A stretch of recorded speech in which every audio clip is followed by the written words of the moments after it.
Karnataka has to ensure to give Tamil Nadu 177.25 TMC தண்ணீர்னு அங்க வாக்கியங்கள் வருது. இது 178 TMC நமக்கு இறுதி தீர்ப்பின்படி வர வேண்டிய தண்ணி. ஆனா என்ன பாத்தீங்கன்னா நம்ம கடைமடை மாநிலம், கர்நாடக அரசு முதல் மடை மாநிலமாக இருக்கின்றது.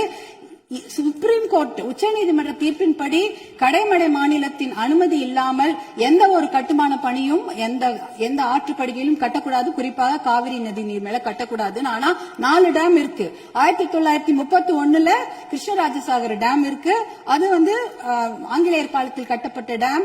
அதற்கப்புறம் 1970களில் 3 டேம் கட்டியிருக்காங்க. ஹாரங்கி, கபினி, ஹேமாவத்தின்னு. இந்த 4 டேமும் சேர்த்து இந்த அணைகள்ல கிட்டத்தட்ட 115 TMC தண்ணீர் தேக்கி வைக்க முடியும். மேகதாட்டுல புதுசாக அணை கட்டினாங்கன்னா அதுல 70 TMC தண்ணீர் தேக்கி விட முடியும்.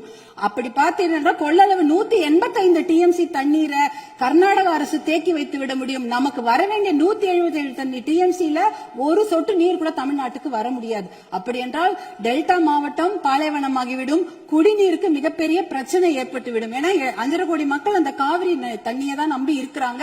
இதனால மிகப்பெரிய பிரச்சனை ஏற்பட்டுவிடும். அதுல பாத்தீங்கன்னா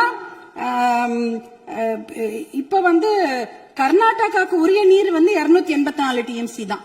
நமக்கு இருக்கிறது 404 TMCல இருந்து குறைஞ்சு 177 TMC ஆக்கிட்டாங்க. அதனால இத நம்ம ஒரு மிகப்பெரிய பிரச்சனையாக எடுத்துக்கொள்ள வேண்டும். மாண்புமிகு முதலமைச்சர் அவர்கள் கொண்டு வந்த அந்த தீர்மானத்தை, காவிரி நீர் படுகையில எந்த ஒரு கட்டுமான பணியோ அணைக்கட்டோ கட்டக்கூடாது என்ற தீர்மானத்தை பாட்டாளி மக்கள் கட்சி முழுமனதாக வரவேற்கிறது. அதற்கு எங்களுடைய முழு ஆதரவை நாங்கள் தெரிவித்துக் கொள்கின்றோம். குறிப்பாக ஜூன் 12ஆம் தேதி மேட்டூர் அணை, அது 92 TMC பிடிக்கக்கூடிய அணை. ஆனா அதுல இன்னைக்கு பாத்தீங்கன்னா 40 TMC தண்ணி தான் இருக்கு. ஏன்னா அந்த தண்ணிய கூட இன்னைக்கு குறுவை சாகுபடிக்கு கொடுக்க முடியல. குறுவை சாகுபடி வடகிழக்கு, அதாவது சவுத் வெஸ்ட் மான்சூன், தென்மேற்கு மான்சூனை நம்பிதான் இருக்கிறது. ஆனா இந்த குறுவை சாகுபடிக்கு விடக்கூடிய தண்ணி இல்லாததுனால 40 TMC தண்ணிய இன்னைக்கு ஜூன் 20 இன்னி வரைக்கும் கூட மேட்டூர் டேம் திறக்கல. இப்ப மேட்டூர் டேம்ல இருக்க அந்த 40 TMC தண்ணி குடி தண்ணீருக்காக நம்ம சேர்த்து வச்சிருக்கிறோம். அடுத்த வருஷம் அந்த மேகதாட்டு அணையை கட்டிவிட்டார்கள் என்றால் அதற்கப்புறம் அந்த குடித்தண்ணீர் கூட நம்ம மிகப்பெரிய பற்றாக்குறை ஏற்பட்டுவிடும். இதையெல்லாம் கருத்தில் கொண்டு நாம மேகதாட்டு அணையோ எந்த ஒரு கட்டுமான பணியோ கர்நாடக அரசு கட்டாமல் பார்த்துக் கொள்ள வேண்டும். உச்சநீதிமன்ற தீர்ப்பு தமிழகத்துக்கு சாதகமாக இருக்கிறது.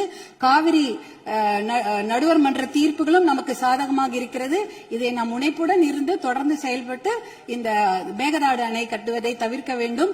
அதற்காக மாண்புமிகு முதலமைச்சர் கொண்டு வந்த இந்த தீர்மானத்தை பாட்டாளி மக்கள் கட்சி முழு மனதாக வரவேற்று ஆதரவளிக்கிறது. வாய்ப்பு கொடுத்ததற்கு நன்றியை தெரிவித்துக் கொள்கின்றேன். நன்றி, வணக்கம்.